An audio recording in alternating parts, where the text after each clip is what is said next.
रखा है,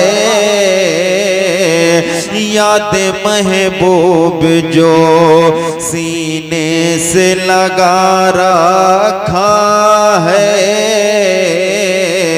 और आखिरी शेर समात फरमाए, ढूंढ पाए ना नकीब अहले सुन्नत साहब, ढूंढ पाए ना जहन्नम के फरिश्ते भी उसे,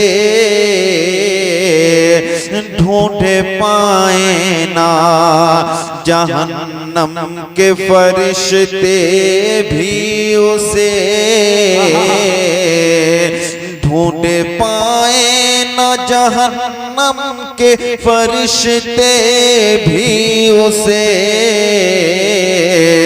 अरे ढूंढ पाए ना जहन्नम के फरिश्ते भी उसे, जिसको सरकार ने दामन में छुपा रखा है, जिसको सरकार ने दामन में छुपा रखा है।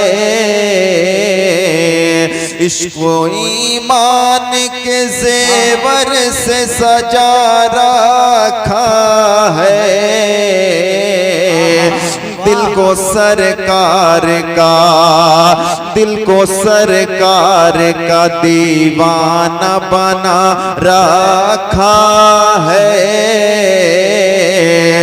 दिल को सरकार का दीवाना बना रखा है। सुबह तैबा में हुई पड़ता है बाड़ा नूर का, सदका लेने नूर का आया है तारा नूर का, बाग़े तैबा में सुहाना फूल फूला नूर का, मस्त वो है बुलबुलें पढ़ती है कलमा नूर का, मैं गदा तू बादशाह भर दे प्याला नूर का, नूर दिन दुना तेरा दे डाल सदका नूर का, नूर की सरकार से पाया दुशाला नूर का, हो मुबारक तुमको ज़ुन्नूरैन जोड़ा नूर का, ऐ रज़ा ये अहमद नूरी का फैज़ नूर है, हो गई मेरी गजल पढ़कर कसीदा नूर का, सल्लु अलल हबीब दुरूद पाक सय्यदना मौलाना मोहम्मद बारिक वसल्लम सलातो व सलाम अलैका सय्यदी या रसूलुल्लाह सल्लल्लाहु तआला अलैहि वसल्लम। लायक मुबारकबाद हैं बजहा के तमाम बाशिंदगान जिन्होंने ईद मिलादुन नबी के मौके पर अपने आका की महफिल का इनेकाद किया। अल्लामा अब्दुल हक मुहद्दिस देहलवी रहमतुल्लाह अलैह फरमाते हैं, जहां जिस बस्ती में आका का मीलाद मुनक़िद होता है, मुसलसल 1 साल तक अल्लाह अपने करम की बरसात फरमाया। वहीं ये भी लिखते हैं, अल्लाह रब्बुल इज्जत 1 साल तक उस पूरी बस्ती के लोगों को अमनो अमान में रखता है। बड़ी खुशनसीबी की बात है, आप हजरात ने नबी की महफिल का इनेकाद किया। खलीफे अव्वल हजरत अबू बकर सिद्दीक फरमाते हैं, मन अनफका दिरहमन अला क़िराते मौलिदिन नबी काना रफीकी फिल जन्ना। नबी के मिलाद पर अगर कोई 1 रुपया भी खर्च करे तो कल क़यामत के मैदान में जन्नत के महल्लात में वो मेरे साथ। वाह वाह वाह वाह, सुभान अल्लाह सुभान अल्लाह। आला हजरत फरमाते हैं, जमीनो जमा तुम्हारे लिए, मकीनो मकां तुम्हारे लिए, चुनीनो चुना तुम्हारे लिए, बने 2 जहां तुम्हारे लिए। इसका मतलब ये है कि कायनात का जर्रा जर्रा नबी के लिए बनाया गया है और उन्हीं के सदक़े में बना। हदीस कुदसी है, परवरदिगार आलम इरशाद फरमाता है, लौला कलमा खलक़तुल अर्द, महबूब अगर आप न होते तो मैं जमीन को पैदा न करता। अल्लाह इरशाद फरमाता है, लौला कलमा खलक़तुल अफ़लाक, महबूब आप ना होते तो मैं आसमान को पैदा ना करता। मौला ने यहां तक फरमा दिया, लौला कलमा अज़हरतु रबूबिया, प्यारे अगर तुम ना होते तो मैं अपने रब होने का इजहार भी नहीं करता। मालूम ये हुआ कि जमीन भी नबी के सदक़े में बनी है, आसमान भी नबी के सदक़े में बना है, चांद को चांदनी मिली है मेरे मुस्तफ़ा के सदक़े में, सूरज को रोशनी मिली है मेरे आका के सदक़े में, सितारों को जगमगाहट मिली है मेरे नबी कौनैन के सदक़े में, कायनात को ये रवानाइयाँ मिली है, सरसब्ज़ो शादाबी जो नजर आ रही है ये मेरे मुस्तफ़ा के सदक़े में है। आओ पूरी रिवायत सुनते चलो। अल्लाह के बहुत ही प्यारे पैगंबर हजरत मूसा अलैहिस्सलातु तस्लीम हैं। एक मर्तबा रब की बारगाह में अर्ज करते हैं, मेरे परवरदिगार तूने मुझको ऐसी नेमत से सरफराज किया है कि तूने ये नेमत किसी और को अता न की। तो अल्लाह रब्बुल इज्जत ने इरशाद फरमाया, फखुज़ मा तैनाका व कुन मिनश शाकिरीन व मुत अला तौहीद व हुब्ब मुहम्मदिन सल्लल्लाहु अलैहि वसल्लम। ऐ मूसा जो कुछ दिया गया उसको ले लो और शुक्र करो और अपनी जिंदगी की आखिरी लम्हात तक तौहीद और मोहम्मद अरबी सल्लल्लाहु तआला अलैहि वसल्लम की मोहब्बत पर रहो। हजरत मूसा अलैहिस्सलातु तस्लीम ने अर्ज किया, मेरे परवरदिगार तू मेरा माबूद है, मैं तेरी इबादत करता हूँ, मैं तेरी बंदगी करता हूँ, मैं तेरी पूजा करता हूँ, तू मेरा माबूद है, मैं तेरी इबादत करता हूँ, ये तो समझ में आ रहा है। लेकिन मौला ये मोहम्मद कौन है जिनके लिए तू कह रहा है कि जहाँ जहाँ मैं तेरी रबूबियत का इकरार करूँ वहाँ वहाँ मैं मोहम्मद से मोहब्बत भी करूँ। मौला बता ये मोहम्मद कौन है। तो रब की रहमत जलाल में आई, परवरदिगार आलम ने इरशाद फरमाया, ऐ मेरे प्यारे कलीम तुम जानना चाहते हो मोहम्मद कौन है तो सुनो, लौला मोहम्मदुन व उम्मतहु लमा खलक़तुल जन्नता वल नारा वल शम्स वल क़मरा वल लैला वल नहारा वल मलकन मुक़र्रबन वला नबिय्यन मुरसलन वला इय्याक। ऐ मूसा अगर मोहम्मद अरबी सल्लल्लाहु तआला अलैहि वसल्लम और उनकी उम्मत ना होती तो मैं जन्नत और दोज़ख शम्स व क़मर सब रोज फरिश्ते अंबिया किसी को ना पैदा करता। मालूम ये हुआ कि अगर नबी ना होते तो शजरो हजर ना होते, नबी ना होते तो बहरो बर ना होते, नबी ना होते तो नबातात तो जमातात ना होते, नबी ना होते तो इंसान और हैवानात ना होते, नबी ना होते तो फरिश्ते और अंबिया ना होते, नबी ना होते तो खुशको तरी ना होती, नबी ना होते तो कायनात का वजूद ही ना होता। कुर्बान जाओ आला हजरत अजीमुल बरकत अलीमुत तबीयत रफीउल मर्तबत पर, उन्होंने इसी तरफ इशारा किया, वो जो न थे तो कुछ न था, वो जो न हो तो कुछ न हो, अरे जान है वो जहान की जान है तो जहान। नारे तकबीर, नारे तकबीर, नारे रिसालत, नारे रिसालत, जश्न ईद मिलादुन नबी, जश्न ईद मिलादुन नबी वलमाए अहले सुन्नत, नारे तकबीर, नारे रिसालत। वाह माशाअल्लाह, वाह। मेरे आका का नूर हजरत आदम अलैहिस्सलाम की पेशानी से मुंतकिल होते हुए मंजिल ब मंजिल तय करते हुए सफर करते हुए हजरत अब्दुल्ला की पेशानी में आया और फिर रजब के महीने में हजरत अब्दुल्ला की पेशानी से सैयदा आमिना के शिकमे अनवर में आया। अभी 2 महीने गुजरे हैं मेरे सरकार को माँ के शिकम में आए हुए। कितने महीने? 2 महीने गुजरे हैं। हजरत अब्दुल्ला अपनी शरीक हयात से कहते हैं, ए आमिना मैं तिजारत की गर्ज से मुल्क शाम जाना चाहता हूँ।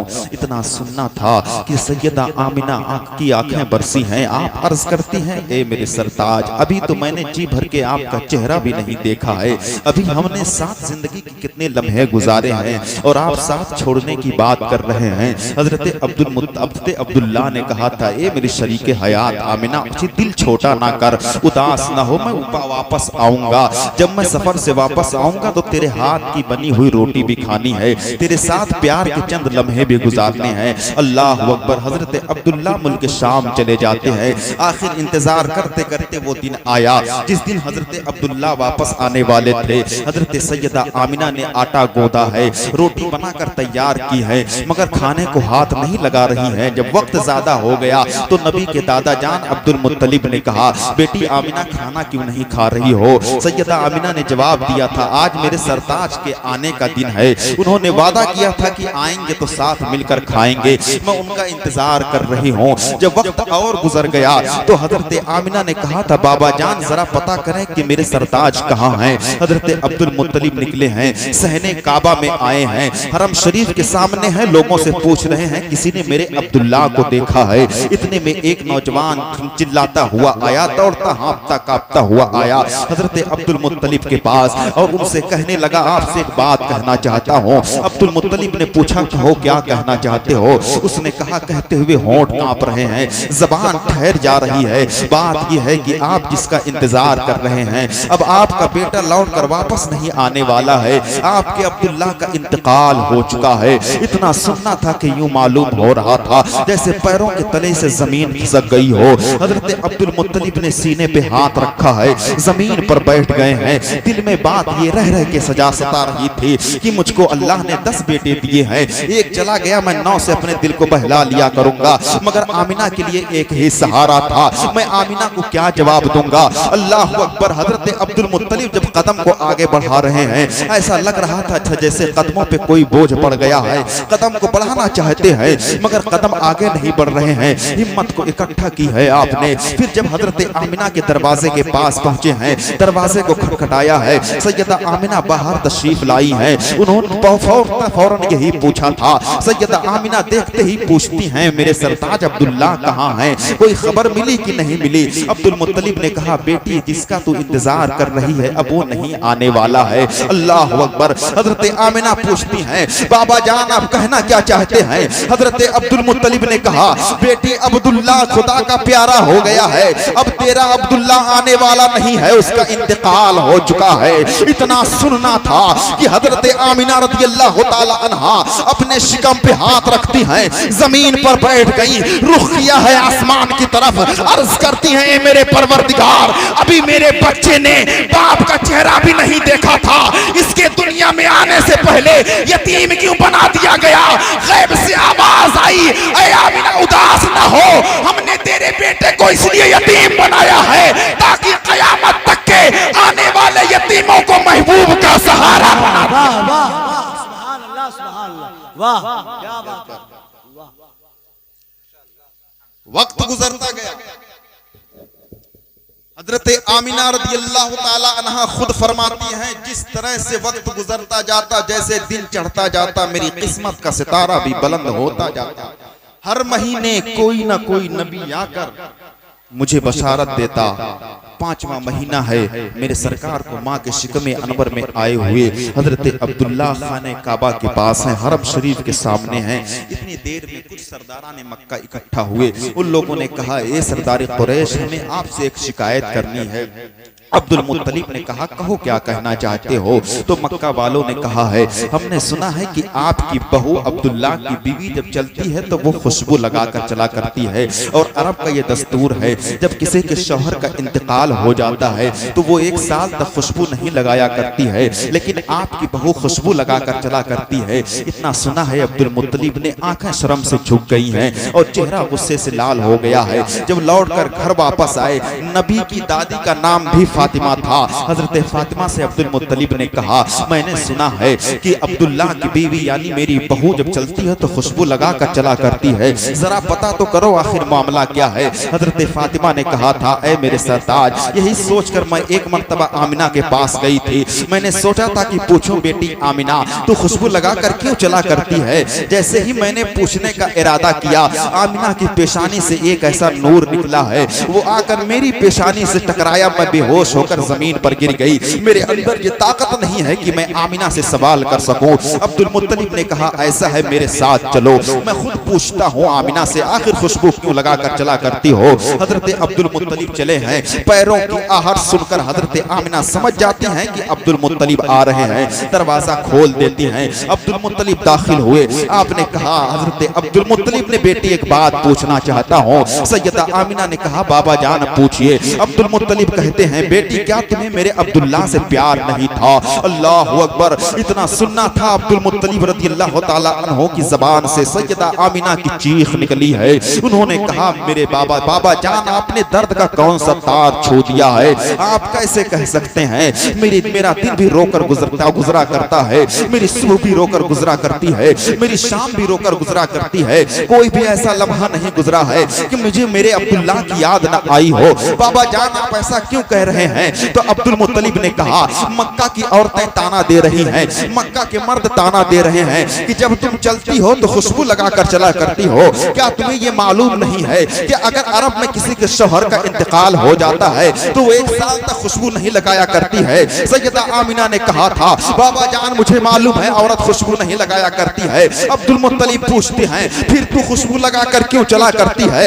हजरत सैयदा आमिना ने कहा था बाबा जान आप जरा ठहरे। सैयदा आमिना जाती है तकिया लेकर आती है, तकिया अब्दुल मुत्तलिब की गोद में पेश कर दिया है। अब्दुल मुत्तलिब जैसे तकिए को सूंघते हैं तो मुझको अंबर से ज्यादा खुशबू आ रही है। पूछा है अब्दुल मुत्तलिब ने ए आमिना ये बताओ ये खुशबू कैसे आ रही है? सैयदा आमिना ने जवाब दिया था बाबा जान मैं कोई खुशबू लगाकर नहीं चला करती हूँ, बल्कि बात ये है, सच तो ये है कि जब से आपके बेटे अब्दुल्ला की अमानत मेरे शिकम में आई है, मैं जिन गलियों से गुजरती हूँ वो गलियां भी खुशबू से महक जाया।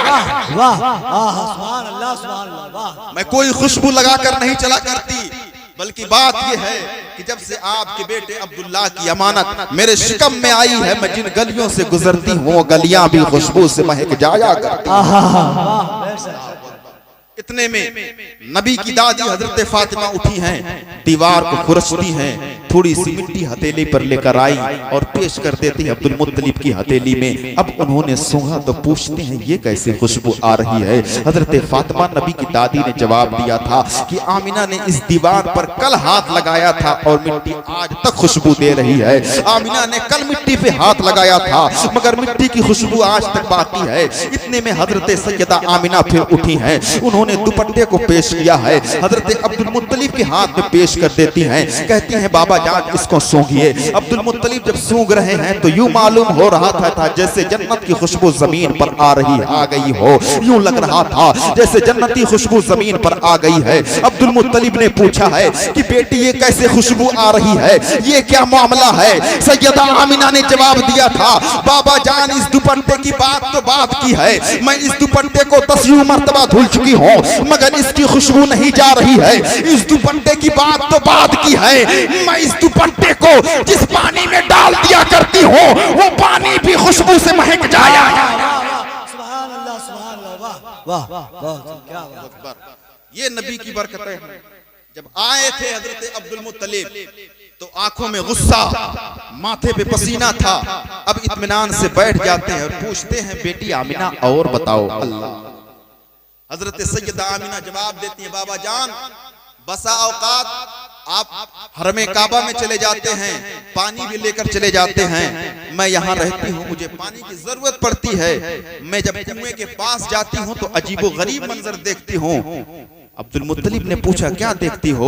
हजरत आमिना जवाब देती हैं बाबा जान मैं जब कुएं पे जब औरतें जाती हैं तो वो डोल रस्सी लेकर जाती हैं, उन्हें पानी निकालने के लिए रस्सी को खींचना पड़ता है, लेकिन मुझको रस्सी लेकर जाने की जरूरत नहीं पड़ती है। बाबा जान मैं सिर्फ कुएं के करीब चली जाती हूँ, मैं कुएं में झांकती हूँ, कुएं का पानी उछाल मारता हुआ बाहर आ जाता है। अल्लाह अकबर। हजरत आमिना बताती जवाब देती है बाबा जान जब मैं रास्ते से गुजरती हूँ तो अजीबो गरीब मंजर देखती हूँ। अल्लाह अकबर। अगर मेरे कदम पत्थर पे पड़ जाते हैं तो वो पत्थर मोम से ज्यादा मुलायम हो जाया करता है। हजरत आमिना बयान कर रही हैं बाबा जान जब मैं कुएं पर पहुंचती हूँ तो मक्का की औरतें कहती हैं ए आमिना तू ठहर जा, जब तक तू कुएं के करीब रहेगी कुएं का पानी कुएं के दरार पर रहेगा, फिर जब तू चली जाएगी तो पानी नीचे चला जाएगा। बाबा जान सब पानी लेकर चले जाते हैं, सबसे आखिर में मैं पानी भरती हूँ। पानी लेकर जब वापिस होती हूँ तो अजीब मंजर देखती हूँ, क्या देखती हूँ पत्थरों से आवाज आ रही है, क्या देखती हूँ घास फूस बोल रहे हैं, क्या देखती हूँ दरख्तों से आवाज आ रही है।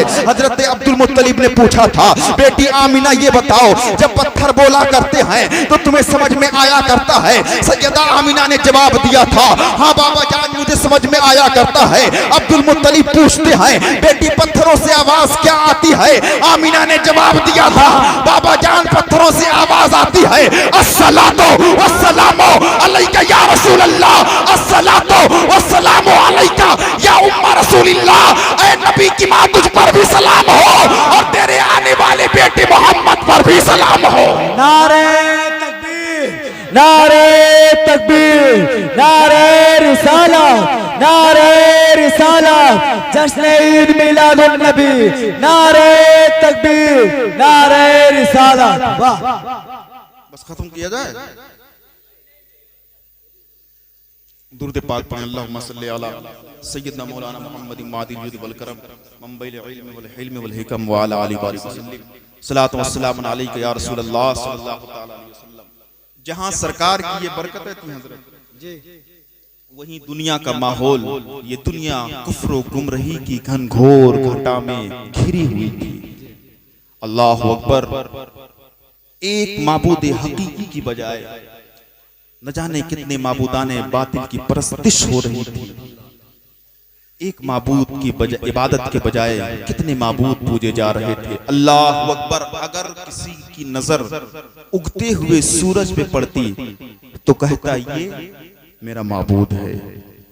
फिर जब सूरज डूब जाता, रात की तारीकी में चांद की चांदनी फैलती तो ये इंसान कहता है चांद तू मेरा माबूद है। जब ये समंदर के किनारे समंदर की लहरों को देखता तो कहता तू मेरा माबूद है। जब ये हरे भरे लहलहाते पौधों को देखता तो कहता तू मेरा माबूद है। जब ये आंख के शोलों पर निगाह डालता तो कहता तू मेरा माबूद है। जब ये बड़े बड़े पहाड़ों के टीलों पर नजर डालता तो कहता तू मेरा माबूद है। गर्ज के हिंदुस्तान से लेकर अरबिस्तान तक कुफ्र गुमराही के बादल छाए हुए थे, बल्कि जिस मुल्क में हम और आप आबाद हैं इस हिंदुस्तान में 32 करोड़ माबूदाने बातिल की पूजा हो रही थी। कंकर पत्थर मक्खी मच्छर पेड़ पौधे हवा फिजा इन सबको माज़अल्लाह माबूद माना जा रहा था। ये इंसान ज़हन फिक्र और एतकाद की बुनियाद पर इस तरह से गिर चुका था और अखलाकी एतबार से हजरत पर इतना गिरा हुआ था कि इस हिंदुस्तान में सगी बहनों के साथ शादियां की जा रही थी। माज़अल्लाह बच्चियों का भेंट चढ़ाया जा रहा था। अगर जवान लड़की का शौहर मर जाता तो उसको दूसरी शादी करने की इजाजत नहीं थी। उसको अपने शौहर की चिता पर या तो जल भून करके भस्म हो जाना था या अगर वो जिंदा रहना चाहती तो एक मकान में उसको कैद कर दिया जाता था। 6 महीने तक वो मकान में कैद रहती। जरूरियात जिंदगी उसके लिए वही पेश किए जाते थे। अगर जिंदा निकलती तो उसके चेहरे पर कालिक पोत कर उसको जानवर पर बिठाकर घुमाया जाता था और ये ज़हनो फिक्र देने की कोशिश की जाती थी कि ये मनहूस थी। ये रवाज था हिंदुस्तान का। और अरबिस्तान का हाल तो ये था कि वहाँ बास कबीले में बच्चियों की पैदाइश को बहुत ही मनहूस समझा जाता था। अगर बच्ची पैदा हो जाती तो बाप माँ की गोद से बच्ची को छीन लेता, एक मैदान में ले जाकर गड्ढा खोदता, बच्ची को वहीं सुला देता, अपने कदम को बच्ची के गले पर रख करके दबाता, बच्ची चीख मारती, उसकी जबान बाहर आ जाती।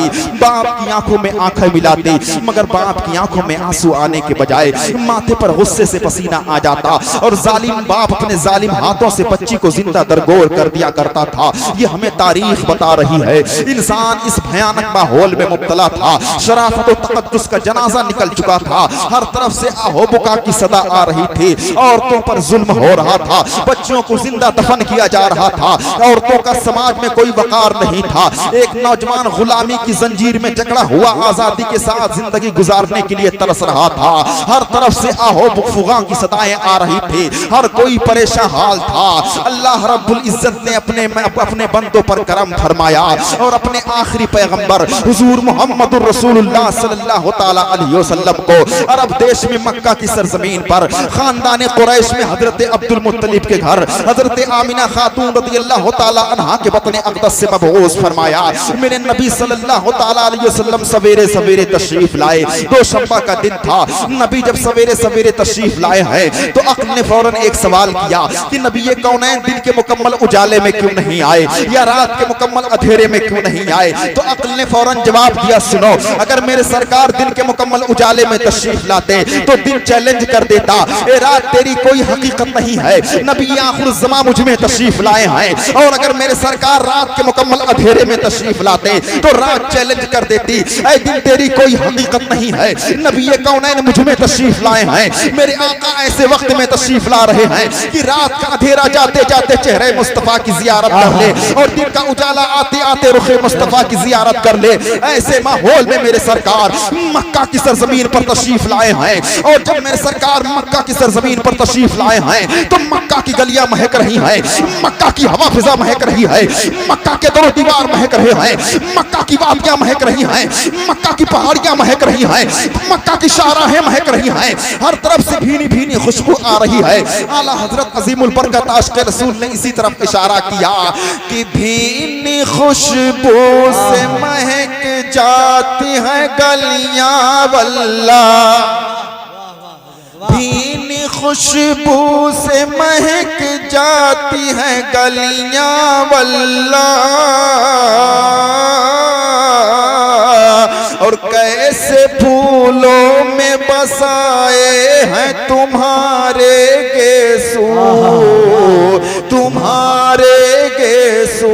अल्लाहु अकबर। नबी कौनैन सल्लल्लाहु ताला अलैहि वसल्लम सवेरे सवेरे तशरीफ लाए हैं। सरदारा ने मक्का जब सो करके उठते हैं और आकर के हरम शरीफ के सामने इकट्ठा होते हैं तो आपस में बातचीत शुरू हो जाती है। कोई कह रहा है कि मेरा मकान महक रहा है, कोई कह रहा है कि मेरे घर पर बूढ़ा बाप था, बिना दवा के अच्छा हो गया है, कोई कह रहा है कि मेरे जानवरों के थन खुश्क हो गए थे मगर दूध से भरे हुए दिखाई दे रहे हैं, कोई कह रहा है कि अभी अभी मैंने अपने बाग बागीचों का जायजा लिया तो जो दरख्त सूखे थे वो हरे हो गए और बिन मौसम के उन पर फल लगे दिखाई दे रहे हैं। बड़े अच्छे अंदाज से कहा बेकल बलरामपुरी ने कि आज ललन हाशिम के आए धरती भय उजियारी, और बिन मौसम के फल गई बगिया फुलवन सज गई डारी, डोले खुलदे कई मस्त बयरिया,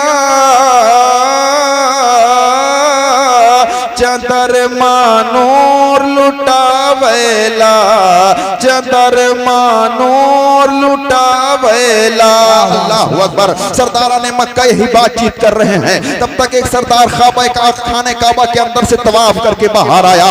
उसने पूछा, ये सरदारा ने मक्का ये इज्तिमा कैसा है, ये भीड़ भाड़ कैसी है? तो उन लोगों ने कहा क्या तुम्हें अंदाजा नहीं लग रहा है? आज देखो तो लोगों के मकान महक रहे हैं, आज देखो तो बिन मौसम के दरख्तों पर फल लगे दिखाई दे रहे हैं, ये इनकलाब तुम्हें महसूस नहीं हो रहा है? उसने कहा कि तुम लोगों ने तो यही देखा है, मैंने जो देखा है अगर बताऊंगा तो ताज्जुब करोगे। पूछा है सरदारा ने मक्का ने कि तुमने क्या देखा है? उसने कहा कि अभी अभी मैंने खाने काबा का तवाफ किया, जब मैंने तवाफ मुकम्मल किया और चलने का इरादा किया तो क्या देखता हूँ सरदार कुरैश अब्दुल मुत्तलिब अपनी गोद में एक बड़ा हसीन और जमील बच्चा लेकर आ रहे हैं। वो इतना खूबसूरत बच्चा था, वो इतना अजीमुशान बच्चा था। मेरा दावा है मक्का की सरजमीन पर किसी खानदान में किसी कबीले में इतना अजीमुशान बच्चा पैदा नहीं हुआ। वो इतना खूबसूरत बच्चा था कि सरदार कुरैश अब्दुल मुत्तलिब उस बच्चे को लेकर जो काबा की तरफ बढ़ते रहे, मैं मुड़ मुड़ कर पीछे देखता रहा। जब वो काबा के करीब पहुंचे हैं तो मेरी निगाह ना फैसला कर सकी अब्दुल मुत्तलिब काबा की तरफ बढ़े चले जा रहे हैं या काबा उनकी तरफ झुका चला आ रहा है। मेरी निगाहों ने देखा है मेहराबे काबा झुक गई है। जब सरदार कुरैश अब्दुल मुत्तलिब उस बच्चे को लेकर काबा के करीब पहुंचे हैं, बरेली के रज़ा ने इसी तरफ इशारा किया जिसके सजदे को मेहराबे काबा झुकी, उन पांवों की लताफत पे लाखों नारे तकबीर, नारे तकबीर, नारे रिसाला, नारे रिसाला, जश्न ईद मिलादुन नबी, जश्न ईद मिलादुन नबी, नारे तकबीर, नारे रिसाला। वाह अल्लाह का नाम। तो हलीमा सादिया के सहन तक आप लोगों तक पहुंचाने की कोशिश करूंगा। सरदारा ने मक्का ने कहा हम भी तो जरा देखें अब्दुल मुत्तलिब की गोद में कितना खूबसूरत बच्चा है। अब ये सारे सरदार बढ़ते चले जा रहे हैं। उधर मेरे नबी के दादा जान अब्दुल मुत्तलिब मेरे आका को अपनी गोद में लेकर खाने काबा का तवाफ कर रहे हैं। जब तवाफ से फारिग हो गए तो ये सरदाराने मक्का ने कहा, ए सरदार कुरैश, जरा हमें भी तो दिखाओ आपकी गोद में कितना खूबसूरत बच्चा है। जैसे ही मेरे आका के दादा जान ने अपनी बाहों को फैलाया और सरदाराने मक्का की निगाह मेरे आका के चेहरे पर पड़ी तो गोया कि वो आला हजरत अजीमुल बरकत की जबान में इस तरह बोल पड़े, वो कमाल हुस्न हुजूर है कि गुमान नक्स जहां नहीं, यही फूल खार से दूर है, यही शम्मा है कि धुआं नहीं। अल्लाह अकबर। हर कोई देख रहा है और देखकर यही कह रहा है कि आज तक हमारी निगाहों ने इतना खूबसूरत बच्चा नहीं देखा। अल्लाह अकबर। आओ मैं आपको बताऊं मेरे आका सल्लल्लाहु ताला अलैहि वसल्लम के हुस्न जमाल का हाल क्या है। नकीब इजलास साहब जरा आपकी तवज्जो चाहिए। हजरत अबू हुरैरा रज़ियल्लाहु ताला अन्हु से रिवायत है, आप फरमाते हैं कअन्न शम्स तजरी फी वजही, कअन्न शम्स तजरी फी वजही। नबी के चेहरे को देखकर यूं मालूम हो रहा था कि जैसे चांद मुस्तफा के चेहरे में तैर रहा हो। अल्लाह अकबर। और रूहुल अमीन से पूछते हैं जिन्होंने सारे अव्वलीन और आखिरीन को देखा है, हजरत आदम को भी देखा है, हजरत आदम अलैहिस्सलाम से लेकर हजरत ईसा अलैहिस्सलाम तक जितने अंबिया व रसूल आए, हजरत जिब्रील अमीन ने सबको देखा है। उनसे पूछा जाए, ए जिब्रील अमीन आप बताएं कि आपने मेरे सरकार को मेरे सरकार की तरह किसी को देखा कि नहीं, मेरे आका के जैसा किसी को पाया कि नहीं। आओ सैयदुल मलाइका से पूछते हैं, रूहुल अमीन से पूछते हैं जिन्होंने हजरत आदम को भी देखा है, हजरत नूह को भी देखा है, हजरत शीश को भी देखा है, हजरत इसहाक को भी देखा है, हजरत याकूब को भी देखा है, हजरत यहिया को भी देखा है, हजरत ज़करिया को भी देखा है, हजरत हूद को भी देखा है, हजरत लूत को भी देखा है, हजरत सालेह को भी देखा है, तमाम अंबियाए किराम को देखा है, हजरत ईसा को भी देखा है, हजरत मूसा को भी देखा है, हजरत यूसुफ के हुस्न जमाल को भी देखा है। सैयदुल मलाइका से पूछते हैं, ऐ रूहुल अमीन आप बताएं कि आपने मेरे सरकार की तरह किसी को पाया कि नहीं। तो जिब्रील अमीन फरमाते हैं, कल्लबतुल